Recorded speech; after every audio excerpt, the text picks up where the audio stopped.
What's going on, y'all? This is John Alsace with the Face Mask Podcast, and today I gotta be real with you guys. I gotta come clean. I've been hating on Mike Davis. I made a whole video after this Julio thing dropped about how Mike Davis is the biggest loser of the trade fallout. And it was all based around the fact that now they have the cap space to go out and sign another running back. And I still stand by that point because he's a 28-year-old running back with very little pedigree in the NFL, who's never shown he could do it sustained through a 16-game season, and now we're playing 17 games. But I'm way too low on him. Way too low. Because thinking about it, my main crux of my whole argument hinges on the fact that early in the season, Mike Davis was getting a ton of receiving work. In his first 5 games as a starter, once McCaffrey went down, he had 8 targets, 9 targets, 6 targets, 10 targets, 3 targets, 10 targets. Through his first 4 games, he was a target monster. He wasn't quite lighting it up on the ground, but he was sufficient. He was getting what was there, but he was racking up receptions. That was his strength. That was pretty much what everybody's perception of what Mike Davis was last season was built upon, because he started out hot, 15.1 points, 17 points, 20 points. Then he stopped getting receptions. Week 6, 9.5 points. Week 7, 3.6 points. Week 8, 7.7 points. Week 9, 3.7 points. Week 10, 4.4 points. You get my point. Catch my drift. He wasn't scoring touchdowns. He wasn't getting receptions. He wasn't a guy that you were happy to have on your team. But now, Julio's gone. The biggest target hog in pretty much the entire NFL. Now, some of those targets are going to go to Calvin Ridley. A lot of them, actually.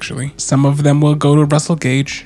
Some of them will go to Olamide Zaccheaus. Some of them will go to Kyle Pitts. Some of them will go to Hayden Hurst. But some will go to Mike Davis. This team is going to be playing from behind a lot in a lot of shootouts. They're going to have their pass catching back on the field. If Mike Davis showed he was good at one thing last season, it was being a really serviceable pass catching back that wasn't going to sell the play because he was an adequate rusher. So it wasn't like throwing a James White in there, who when he's in there, you know they're going to pass. He's a little bit of a do-it-all, jack of all trades, master of none. But for fantasy, that means points, as long as that means sustained receptions. And I wasn't counting that into his projections when I was talking about him, because when I was factoring in that they were going to sign another running back in this offense, now that they have the cap space freed up by Julio Jones, I was factoring in that they were going to get a Adrian Peterson type player, a battering ram. And while that might take away Mike Davis's ceiling, Mike Davis getting 9 targets, 6 targets, 10 targets, if that's the type of target share he's going to get in this offense, because they don't have Julio Jones soaking up targets, they have a lack of weapons in this offense now, he could still be very fantasy relevant.